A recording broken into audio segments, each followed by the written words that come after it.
Hi guys, welcome back to my channel. ఈరోజు నేను కాళీ మందిర్ చూపించబోతున్నాను.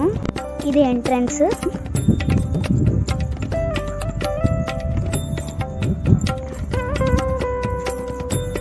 చూడండి, ఇదంతా టెంపుల్. అండ్ స్ట్రైట్గా వెళ్ళిపోదాం. అండ్ ట్రీస్ కూడా చాలా బాగున్నాయి. సైడ్స్కి కూడా లోపలికి